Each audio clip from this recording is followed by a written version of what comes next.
All right, Women's History Month is about to wrap up, so I'm about to smoke one of the most misogynistic, sexist pigs out there. That's your boy, Judge J. Joseph Rossi of the 17th Circuit Court here in Grand Rapids, Michigan. This dude's a wild one. So I'm going over an excerpt from the official transcript of a kangaroo court hearing that Judge Rossi presided over that I had the misfortune of being involved in, and he drops one of his extremely degrading and insulting comments to women everywhere. So backstory is for another video, but in this portion of the transcript, he's going on and on about how the court is all backed up and he's busy and they might not have time to actually give me due process and duke this whole thing out the way it should be. I'm trying to tell him I don't care. I don't care how long it goes. I want this off my record.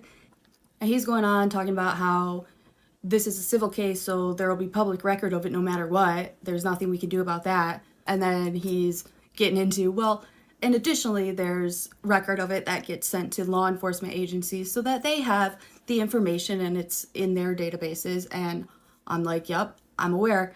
You know, neither of those things are cool with me. That's not okay. I shouldn't be subjected to that. But let's talk about how it can affect my employment and employment background checks and everything going forward.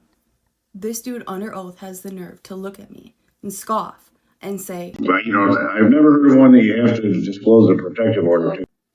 He's dead wrong.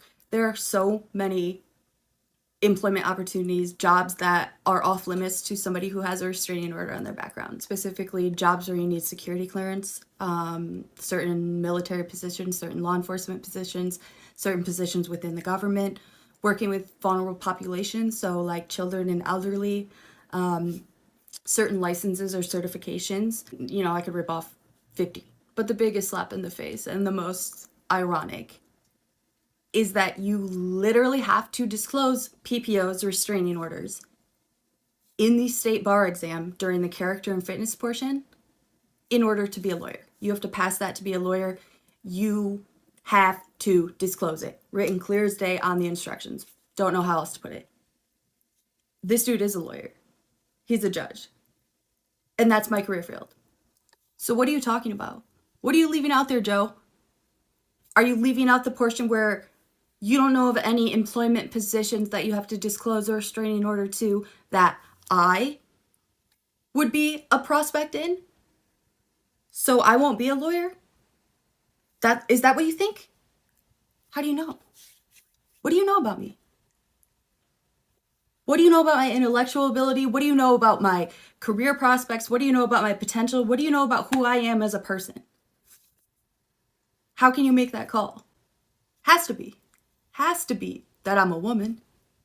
Probably because I got blonde hair and a pretty face too, but there's no other way that you would come to that conclusion without knowing jack shit about me. And that's sick. You might think you know me now because you've been following my social media, clearly, because, you know, you send me personal letters about it from the court desk, trying to tell me to stop posting about you. I'm not going to stop posting about you. I'm going to expose you. You're a public servant. I have every right to post about you. You don't know me, though. And back when this was all going on, when you said those words, nah. I was giving you the benefit of the doubt. I hadn't gone off. I thought maybe this dude will go into this hearing and see the truth. Whatever you might have been told, whatever you're judicially prostituting out, who's ever paying for you to fuck on people in the court, like who's ever paying you to fuck on me in these PPO proceedings, whatever they might have told you, I was giving you the benefit of the doubt that you walk in there as a grown-ass adult man with a JD and now a judgeship and see exactly what's going on and do the right thing. But nah, you didn't.